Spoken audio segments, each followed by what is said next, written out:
The member for Calgary-Elbow.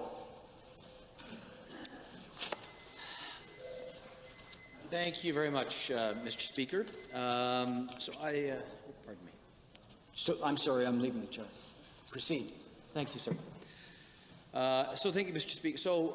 I'm going to take the opportunity here in my time to hopefully change the tone a little bit.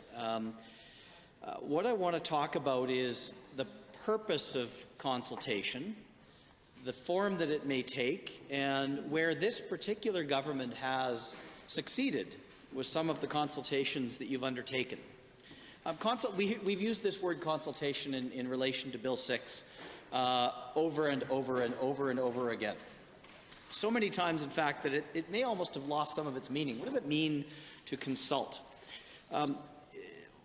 What I see when I see, I think, a successful consultation, again, we can quarrel with the outcomes of the climate consultation, whether the members of this House like the carbon tax, don't like the carbon tax, like the way it's been implemented, don't like the way it's been implemented. But I don't think we can quarrel with the fact that that consultation was comprehensive, and it happened before rules were made. You went around the province and struck an expert committee. You included Albertans. You asked their opinion in many different forms. You asked their opinion in person. You asked their opinion online. You solicited email responses, written letters. You had experts weigh in from industry, experts weigh in from the environmental movement. And you came up with a work product that you cannot deny the process that was used was a valid process. Now, the experts in agriculture and ranching and farming have not been asked about Bill 6, about these sorts of changes. This government's done the same thing on royalties, and I certainly hope the outcome for that is a positive one. I do have my doubts and my worries, but I sincerely hope that it's a positive outcome. You've done the same thing on mental health, a vital topic that has come up in this House today, something that's close to my heart, that I know is close to the hearts of the government side. I know it's close to the hearts of members on this side. I know it's close to the hearts of Albertans. You have an expert, the member for Calgary Mountain View. The Honourable Minister of Municipal Affairs and Service Alberta is involved. Other members of various communities have gone around Alberta and consulted and have asked for the input of Albertans, have asked for the input of experts. And that report is forthcoming in the next couple of weeks, and I'm sure it will be a worthwhile exercise that will have tremendous information that is actionable, that this province can do something about, and that we can start to address some of the challenges that we have in this province around mental health. That's important. This government is also consulting on payday lending. There's currently a survey up around payday lending. That's an important topic as we think about poverty in this province and cycles of poverty, and whether Albertans get trapped by unreasonably high rates of interest charged by payday lenders. That doesn't feel right to me. I know the Minister of Finance has done a tremendous amount of work before he was elected to this House on that topic. I know many members on that side have done a tremendous amount of work on that topic. But you've consulted and are continuing to consult on payday lending. But you haven't consulted on Bill 6. So that's why I rise to speak in favour of this amendment, that we send it to committee. And when we consult, what might we learn? Well, we might learn that the amendments that we anticipate once this bill finally eventually gets to committee, we might learn that, in fact, those amendments don't go far enough, that the rules that are proposed to protect paid farm workers may actually not go far enough. So I've gone and looked at what other provinces do in this country, what our neighbours to the east and to the west in Manitoba do. The Western Producer has a very good article on, I believe, December 4th, and perhaps I'll table that tomorrow for the records of the House. But I just want to read out some of the standards that are in place in British Columbia, Saskatchewan, Manitoba, because there are some interesting ideas here that we may be able to adopt with a made-in-Alberta solution. Unless we properly consult and actually ask people in farming and ranching communities, we won't know what people in farming and ranching communities want. And if we pass legislation first and then seek to consult, I think what we'll find is the response to that will be, well, you've already decided what you're going to do. Why are you asking me now? Consulting after the fact isn't consulting, it's telling. That's the problem here. That's why we have 1,500 people on the steps of the legislature. That's why there are people in the galleries today. That's why my office in inner-city Calgary has received dozens and dozens and dozens of emails and letters and phone calls on Bill 6. This is a big... You've made a mess of it, my friends. You've made a mess of it, unfortunately. But you have a way out. You can pause the bill, and we can properly consult. Let's talk about occupational health and safety standards in the province of British Columbia. Every workplace that employs workers must have a health and safety program, including farms. However, only employers that have 20 or more employees and have a workplace with moderate to high risk must develop and maintain an occupational health and safety program. That's interesting. In Saskatchewan, regulations apply to all workplaces, including farms. The Act places responsibility for health and safety on everyone who works at the workplace, including owners, workers, and self-employed people, contractors, and suppliers. The level of responsibility for each of these is based on authority and control. An employer has the most responsibility to ensure health and safety standards are met. A self-employed person, such as a farmer who does not employ others, has the same responsibility under the Act as both an employer and a worker combined. It's interesting. In Manitoba, the Act governs the relationship between employers and employees with regard to the workplace safety, and applies to all workplaces, including farms. Every employer must ensure the health, safety, and welfare of their workers. The Act gives directions on how farmers should protect those who work on a farm, as well as how workers are required to protect themselves and others. Let's talk about workers' compensation. Let's talk about British Columbia's Act. It applies to all employers and workers who are engaged in paid work, although it does allow for some exemptions. Exemptions are not based on industry, but rather duration of employment and if the employment is taking place at a private residence. So, for example, exemptions are if a person works an average of less than 8 hours a week and a person is employed for a specific job for a temporary period of less than 24 hours. That's interesting. Some of those exemptions we might want to adopt in Alberta. All paid workers in BC and the employers of those workers on all commercial farming operations, regardless of size, are included under WCB legislation.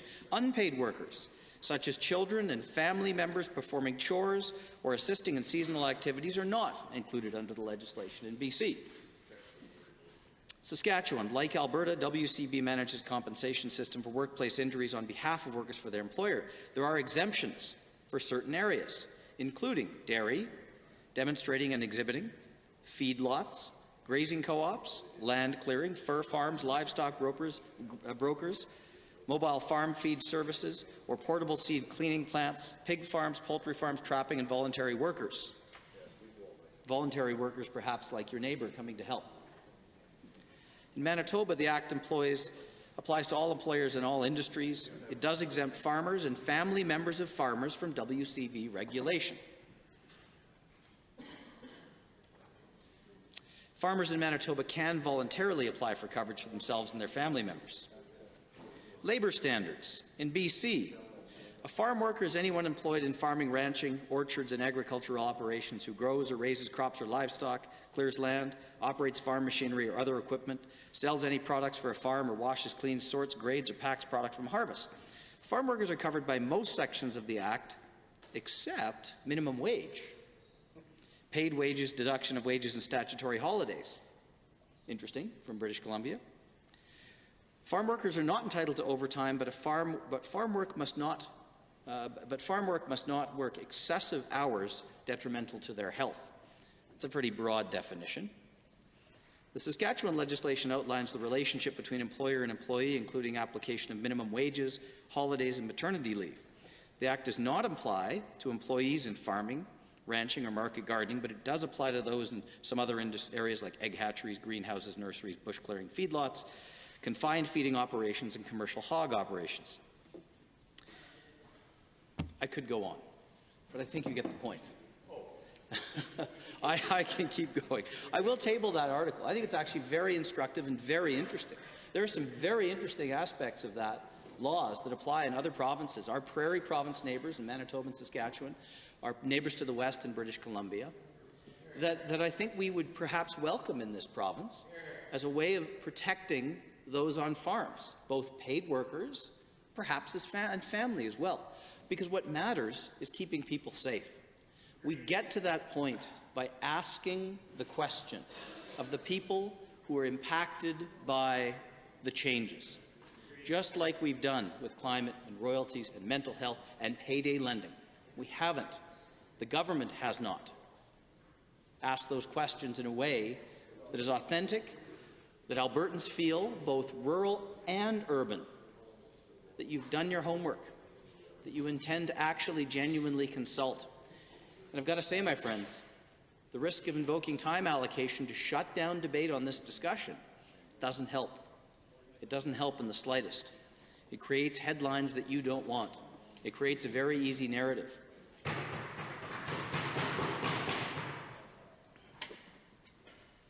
So what I would ask is that you take the time to get it right. Take the time to make sure that what we come up with actually protects paid farm workers, gives them the protections they need. And we talk about timelines here. Well, what can we do in the interim? Does that mean we sit around and we do nothing for 6 months or for a year? No. What it means is we, you, the government, work with ag societies. There's already a lot of tremendous work that goes on in this province, driven by ag societies, driven by farm families, that help address issues around farm safety.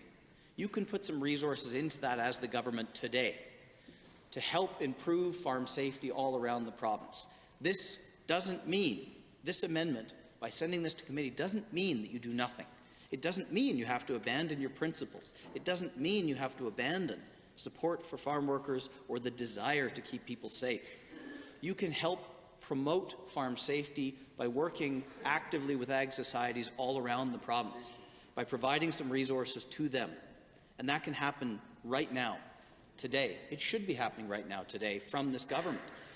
Ag societies all around the province already do a tremendous amount of work on farm safety.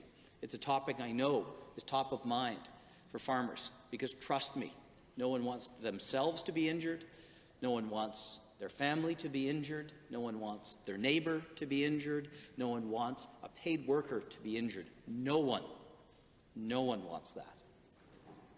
I know that my friends on the opposition side here have taken some heat from the government, perhaps with their motives. No one on this side, I promise you, wants to see anyone hurt. I know my friends in the government here